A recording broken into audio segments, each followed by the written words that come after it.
preguntarle cómo ve usted esa relación entre la poesía y esa capacidad de incomodarnos, de cuestionar nuestras certezas, de, digamos, incluso cuestionar nuestra indiferencia. Mucha gente espera de la poesía romanticismo, complacencia, porque es la idea que se ha popularizado de la poesía. Pero como tú dices en tu pregunta, la verdadera tarea de la poesía es como meter el dedo en la llaga, bien sea de las vidas personales o de la vida misma, incluso de lo social, ¿no es cierto? Como rasguñar y de pronto incomodar, descentrar, ¿no? Y yo creo que esa poesía para los grandes públicos como en la gala crean como unas pausas de desconcierto. La gente aplaude muy fácilmente aquello que lo conmueve de inmediato porque le es tremendamente familiar. Pero la poesía desfamiliariza siempre las palabras, desfamiliariza las situaciones. Desconcierta, pero finalmente permite reconocimiento. Octavio Paz tiene una frase más o menos que dice que la poesía es una máquina productora de silencios. Yo creo que aún nos enfrentamos a la poesía desde lo que esperamos de ella. De hecho, hay muchos prejuicios, como usted lo decía, que la poesía solo habla del amor, que es un género oscuro, incluso hay debates de si la poesía está muerta o no. ¿Hay alguno de estos prejuicios que le moleste en particular? Sí, que la poesía habla siempre del amor, ¿sí? Hay otros prejuicios, como que la poesía que hacemos las mujeres es necesariamente erótica. También me molesta cuando la gente siempre está esperando de la poesía que le haga sonreír o ¿sí? Que aplauden más el poema que los hace reír. Sí, no es que me moleste porque no hay leyes en la poesía, ni los lectores son todos iguales, ¿no? Sí, pero me gustaría que como que la gente verdaderamente supiera que la poesía contemporánea tiene una función distinta. Bueno, de hecho siempre la ha tenido. En uno de los conversatorios que estamos esperando de LAI que va a usted participar es sobre la belleza. Releyendo algunos de sus poemas me encontré uno de los versos que tiene un acercamiento interesante. Era sobre la nieve y decía: la nieve nos espanta, nos acerca con distante fervor a la belleza. ¿Cómo podemos acercarnos a la belleza desde algo que nos produce temor? Es decir, ¿cómo contemplar que es quizás la actitud que mayor relacionamos con la belleza, algo que nos asusta? Bueno, la verdadera belleza nos deja estupefactos, nos deja paralizados, ¿cierto? Nos hace vacilar. Hay como un momento de no comprensión cuando vemos una cosa muy, muy bella. Porque además la verdadera belleza aflora y desaparece de alguna manera. O sea, nos está hablando pero a través del misterio siempre la belleza. Frente a un paisaje sobrecogedor tenemos la sensación de la hermosura, pero también como el misterio, ¿no?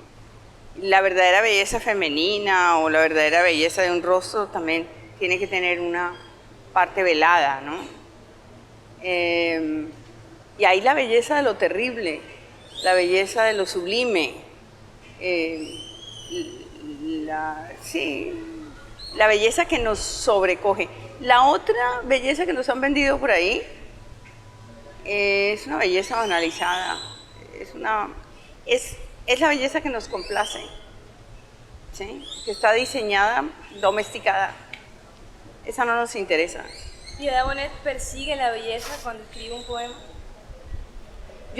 Yo persigo un tipo de belleza, que no es la belleza de lo sereno, no es la belleza de lo equilibrado, sino la belleza que nace de la fuerza. Yo creo que la palabra que a mí me interesa a la hora de escribir es fuerza, fuerza comunicativa, fuerza de la palabra, fuerza del pensamiento, fuerza del símbolo. pero en la fuerza también puede haber mucha belleza, sí. No estoy buscando estrictamente la belleza. La belleza del lenguaje, tal vez, no sé. Una de las cosas que también es particular en ustedes, que no solamente es escritora de poesía, sino que tiene una gran cantidad de, bueno, unas novelas muy interesantes. Yo quería preguntarle su opinión acerca de juicios como prosa poética o prosa cargada de lirismo. ¿Cómo ve usted esa relación entre ambos estilos? Yo desconfío un poquito de la prosa poética, tal y como se concibe generalmente, ¿no? A mí me gusta el poema en prosa a veces. A mí las novelas llenas de lirismo no me gustan. A mí me gusta que la poesía de la prosa sea tácita.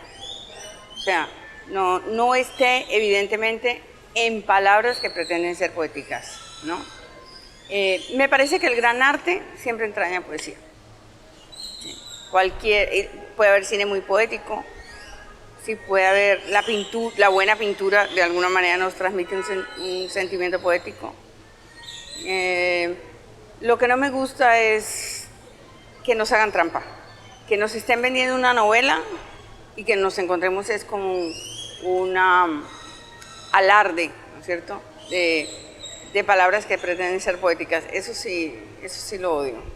Le voy a hacer una pregunta de cajón, pero ya que dice que el arte entraña, o el gran arte siempre entraña poesía, dentro de las formas de sensibilidad más logradas, la poesía o la música, ¿cómo es esa relación?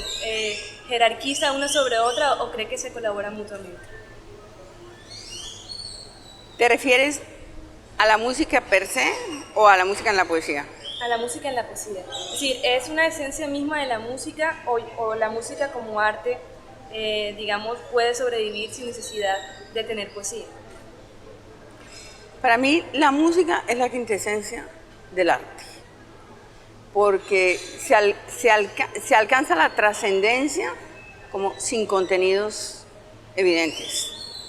Yo creo que una de las formas, o tal vez la forma por excelencia, de acceder a lo sublime es la música. En la poesía tenemos otro tipo de música, que es la música del habla. En algún momento la música venía de afuera para la poesía. Entonces se escribían alejandrinos, o en endecasílabos, o en octosílabos. Había como una especie de destreza rítmica que era connatural a la poesía. Pero eso se rompió en el siglo XIX y lo que un poeta busca hoy es la música de su propia lengua. Entonces es una música completamente distinta de esa otra, de la música pura. Para terminar, yo sé que ahora no está siendo o está totalmente ligada a la academia, pero siempre su profesión como profesora ha estado presente en el ámbito literario.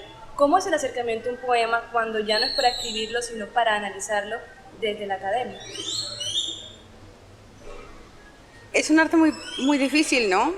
Porque no se trata de disectar el poema y volverlo trizas, tratando de comprenderlo, porque es que la palabra tampoco es comprender, ni siquiera en el ámbito académico. Yo cuando cogía el poema con mis estudiantes, lo que les trataba de hacer ver es cómo se va componiendo el poema. No necesariamente desde la claridad de la razón, sino cómo van aflorando los recursos y poniéndose al servicio de una cosa que se nos está comunicando, que generalmente es ambigua, que tiene varias lecturas posibles, es decir, como una recreación del proceso de creación, pero además como un compartir en voz alta, un fenómeno del lenguaje. Así era como me gustaba verlo. No explicar, no llegar a unas definiciones, a unas interpretaciones. Me parece siempre muy pobre interpretar y volver unívoco el poema, que es lo que desgraciadamente muchas veces hace el mundo escolar, ¿no? Sí. Y en ese sentido, dentro de los talleres literarios, ¿se puede perfeccionar la escritura de la poesía? Es decir, ¿se puede enseñar a escribir versos? Se puede enseñar a leer poesía, ¿sí? Se puede digamos, profundizar la mirada. Yo creo que en un taller lo que se hace es aprender a ver y aprender a verse. Es una incitación a conectar al tallerista con sus necesidades más hondas expresivas y a que encuentre su propia voz. Eso no es tan sencillo, ¿no? Entonces, un taller no es una cuestión de destrezas, simplemente, ni de enseñar formas prefijadas de la poesía, sino un proceso humano de comunicación muy complejo, donde yo creo que el que dirige el taller tiene que ser un verdadero maestro, porque debe cuidar también la sensibilidad del otro, ¿sí? Sus susceptibilidades, sus incertidumbres. Como que tiene que haber una dosis de amor, me parece, ¿no? Para no ir de pronto a cortar de una manera brutal, ¿no? Lo que puede ser el aliento creativo del estudiante.